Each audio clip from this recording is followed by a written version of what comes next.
चुनाव जीतेंगे ये देश के लुटेरे श्री राम के नाम पे देश लूट रहे हैं। देश हिंदुओं को मारते हैं और हिंदुओं को मार के श्री राम के नाम पे मुसलमानों से लड़ाया जाता है। ये इनकी राजनीति है। 59 कार सेवक जला के गुजरात का मुख्यमंत्री बना जय मोदी। 59 हिंदू जलाए और ये हिंदुत्व के ठेकेदार हैं। अरे ये वो पाखंडी है जिनने देश लूट लिया। ये कल भी लुटेरे थे, कल भी हत्यारे थे। महात्मा गांधी के हत्यारे हैं ये। जिस महात्मा गांधी ने तुम्हें आजादी का जीवन दिया है ना, उस महात्मा गांधी के हत्यारे हैं। राम के नाम पे इन हत्यारों के चेहरे इन्होंने छुपा रखे हैं। लेकिन आज देश जागरूक हो चुका है। शेरनी लड़ रही है, हमारी दीदी लड़ रही है और इनका अंत करके मानेंगे। अच्छा, शेरनी जो है जख्मी भी हुई है, आपको पता होगा। कोई दिक्कत नहीं, पूरा बंगाल खड़ा है, वोट का प्रतिशत बता रहा है और दिल्ली की कुर्सी से इस मोदी को ममता दीदी उतारेगी। किसी के बाप में दम नहीं जो रोक ले। इसमें भी मोदी प्रधानमंत्री बन रहे हैं। अरे मोदी तो सब कुछ बन जाते हैं। हाँ। जुमलेबाज जो ठहरा, आज तक सच बोला हो तो बताओ। आज तक देश का प्रधानमंत्री जब सच नहीं बोलता तो किन पे विश्वास करोगे आप? एक नंबर का झूठा। अपनी पत्नी को भी धोखा दे के आया है। अपनी पत्नी का नहीं हुआ, उन्होंने तो कहा अपने गुरु अटल वाजपेयी का नहीं हुआ, उनका अडवाणी का नहीं हुआ, अरे शिवसेना का नहीं। अरे पत्नी की छोड़ो, पत्नी की छोड़ो भाई साहब, पत्नी की छोड़ो, हमने परिवार को पत्नी की छोड़ो। ये शिवसेना का नहीं हुआ, ये हमारी सेना का भी नहीं हुआ, भारतीय सेना का। चुनाव जीतने के लिए 44 पुलवामा में हमारे सैनिकों को कैसे मरवाया। देश के अन्नदाता का नहीं हुआ, अन्नदाता का नहीं हुआ। इस 2 कौड़ी के अमित शाह और नरेंद्र मोदी को ये देश इनकी औकात बताएगा। अच्छे अच्छों के हमने रंगबाजी ढीली करी है इस देश ने, अच्छे अच्छों की। फाइनल रिजल्ट क्या है नंदीग्राम का? फाइनल रिजल्ट यार, जो दर्शक है, जो हमारे दर्शक है, वो फाइनल रिजल्ट पूरे बंगाल में भारतीय जनता पार्टी 10 से 11 सीटें नहीं ले पाएगी। ममता बनर्जी 200 से ज्यादा सीटें लेकर पूर्ण बहुमत में सरकार बनाएंगी। रोक पाए तो रोक ले नरेंद्र मोदी। चुनाव आयोग भी रोक ले, उसको भी चैलेंज है। बेईमानी बर्दाश्त नहीं करेंगे।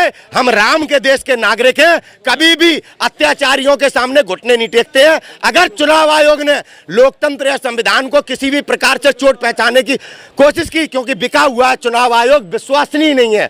मुकुल रॉय जैसे 2 कौड़ी के नेता चुनाव आयोग को फोन करके धमका देते हैं। ये औकात है चुनाव आयोग की। अगर हमारे बंगाल में किसी भी प्रकार की हिंसा फैलाने का प्रयास किया इस भारतीय जनता पार्टी ने, तो इसका अंजाम भुगतना पड़ेगा। आज देश इन परिस्थितियों में नहीं है कि हम इनके अत्याचार सहन करें। भारतीय जनता पार्टी के ऊपर आरोप लगा रहे हैं। आरोप नहीं लगा रहा, सच बोल रहा हूँ। सच बोल रहा हूँ। आरोप क्या होता है? आरोप क्या लगाया?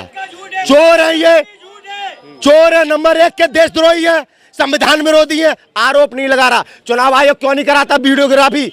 अगर चुनाव आयोग हमारे देश में लोकतांत्रिक व्यवस्था को मजबूत करना चाहता है, क्यों नहीं करा रहा वीडियोग्राफी? क्या कारण है कि आज हमारे देश में हमारा मतदान, आम जनता का मतदान सुरक्षित नहीं है?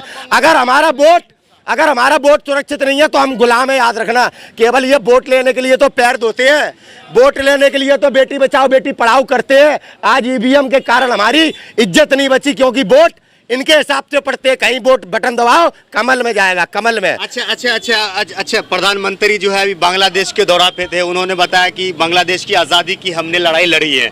उन्होंने कहा था कि हम सत्याग्रह भी किया था और हम गिरफ्तार भी हुए थे। अबे चोर है, झूठा है, किसी के भी पीठी में खंजर भोंकता है। इसने कब आंदोलन करे? ये कोई आंदोलनकारी नहीं है, पैदा नहीं हुआ होगा जब बंगाल में, जब इंदिरा गांधी जी ने बंगाल का निर्माण करा तब इसे ABCD नहीं आती होगी। समझ में आई? टपोरी है, झूठा है यार। भारत की इज्जत पूरी दुनिया में मिट्टी में मिला दी है इसने। क्या बात करते हो इस आदमी की तुम? आज हम सबसे बड़े इस हालात में खड़े हुए केवल इस प्रधानमंत्री के कारण कि आज देश में मजदूरों के अधिकार छीन लिए इसने। आज मजदूर क्या बन गया है? गुलाम, नौकर। आज स्टूडेंटों के पास क्या बचा है? आज आप देखो लोगों से नौकरियां छीन रहा है, जो सरकारी कर्मचारी हैं, देश बेच रहा है। यार इस जुमलेबाज की बातों में अगर देश आएगा तो आगे आने वाले दिन बड़े संकट में है और कुछ भी हो सकता है। विरोध नहीं कर रहे, विकास भी मिल जाए। हम विरोध नहीं कर रहे। हमारे देश का प्रधानमंत्री झूठा, जुमलेबाज, निकम्मा आदमी है, तो हम सच बोल रहे हैं। अगर सच बोलना आलोचना है तो हम आलोचना करते रहेंगे। हम राम के देश के नागरिक हैं। हमारे देश में राजा हरिश्चंद्र सत्यवादी कहे जाते थे। हम सत्य बोल रहे हैं। प्रधानमंत्री चोर है, प्रधानमंत्री लुटेरा है, प्रधानमंत्री झूठा है। इसे मैं प्रधानमंत्री नहीं मानता। क्यों? मैं नहीं मानता, मेरा देश है, मैं आजाद हूं। नहीं मानता, झूठा प्रधानमंत्री होगा मेरे भारत का, चोर होगा मेरे भारत का प्रधानमंत्री।